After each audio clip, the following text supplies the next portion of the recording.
Bicycle Australia, Perth to Sydney, day 52. This may be a good one. Julia Creek to Richmond, 95 miles. I may be making funny noises in the back because I'm getting a little cramping. But I thought I would start off with the weather forecast of the cyclone that's been hanging out for 2 weeks.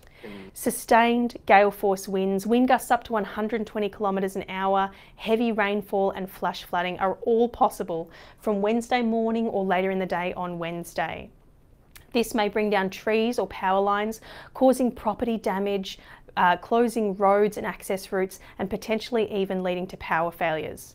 If you or someone you know lives along the central Queensland coast, particularly in this watch area between Eyre and St Lawrence, it's essential to keep an eye on the watch and warning products over the coming days and know that you might see these impacts within the next 24 to 48 hours. Through the day on Wednesday, we do expect this system to intensify further, reaching severe tropical cyclone category 3 intensity later in the day. It'll be approaching the coast at that point in time, bringing the strong winds and heavy rainfall with it. It is likely our watch and warning areas will be more extensive about parts of the Queensland coast at that time, but we'll have a clearer picture of where those heaviest impacts will be as we get closer to this point in time.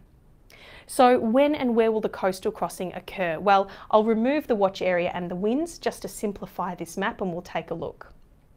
The system is likely to approach the Queensland coast, crossing at some point on Thursday between Cairns and Mackay. At this point in time, our most likely location for that is just to the south of Townsville, but it is worth remembering that tropical cyclones can speed up or slow down as they approach the coast and change their trajectory slightly. The strongest winds and heaviest rain are likely with this coastal crossing, so it's imperative to keep an eye on any changes to this coastal crossing expectation over the coming days. After it crosses the coast, it'll move inland and weaken, reaching tropical low intensity once again by Friday morning. Even as the rainfall eases along the coast, we're likely to see widespread flooding impacts following this system, moving inland as the tropical low does. In fact, the end of the week won't be the end of the potential rain and flooding. All right, thanks for the update. All right, back to riding today. So I would leave around 8 a.m. I could have left a little after 6, and kept some of the heat off. Today we get up to 109 Fahrenheit or 43 Celsius.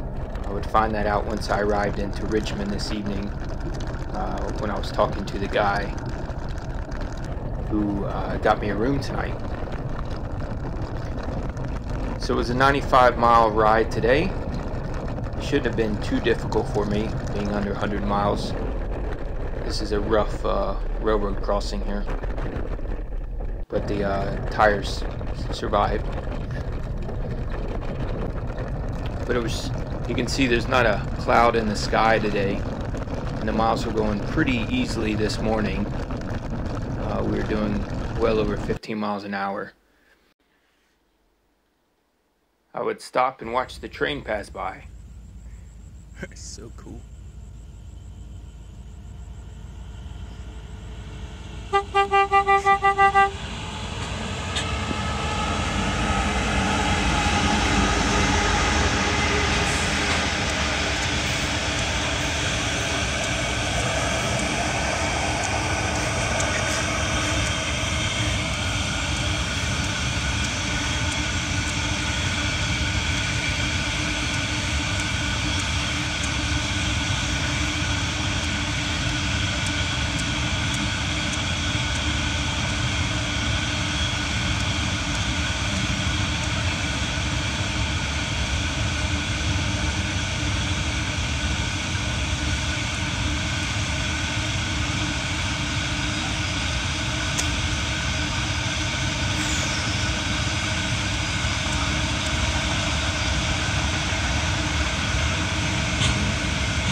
Alright, we're back to riding. Hope everyone enjoyed the train show today. So you can see, I was talking earlier, there were no clouds. The clouds start coming in this afternoon. The creeks weren't flowing as rapid as they had been the last 2 days.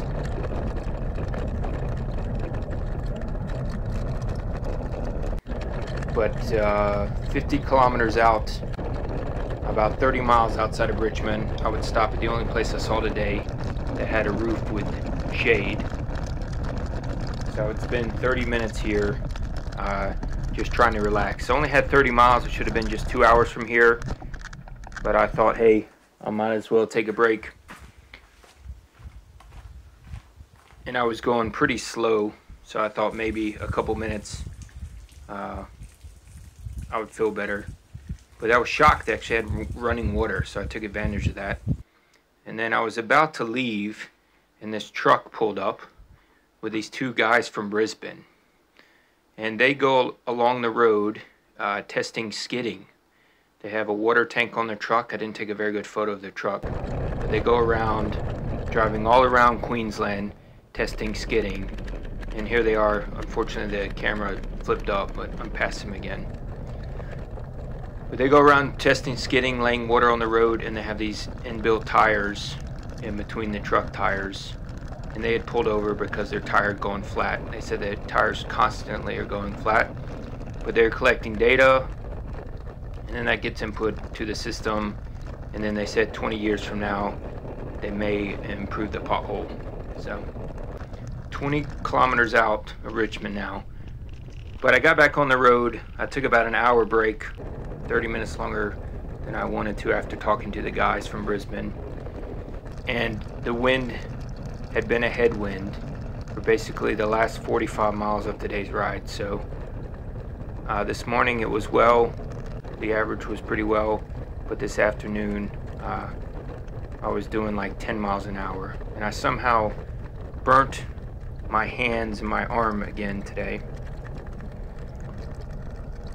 And as most of you may know, I don't like to wear sunscreen, but I actually did put some on my leg because of my rash. Open help. So here we are in Richmond, just before 5 p.m. I would go to the brand name grocery store, the Spar, which is a small, and they close at 6, so I had to make the decision for tomorrow's ride as well. So I would get drinks, but they had no milk basically. They had 1 liter of milk. I would take that, and they're supposed to get more milk tomorrow. But I asked them where a budget place to stay was, and they recommend the Wagon Wheel. So I would head over there, and I would drop off all the drinks I'd just bought, and then I went to the other supermarket in town and grabbed cereal for dinner. They did have milk, but I'm not hungry for some reason. I also grabbed this watermelon, but it didn't taste very good, so that was kind of wasted. But I'm in like a roadhouse bunk that I've been staying in.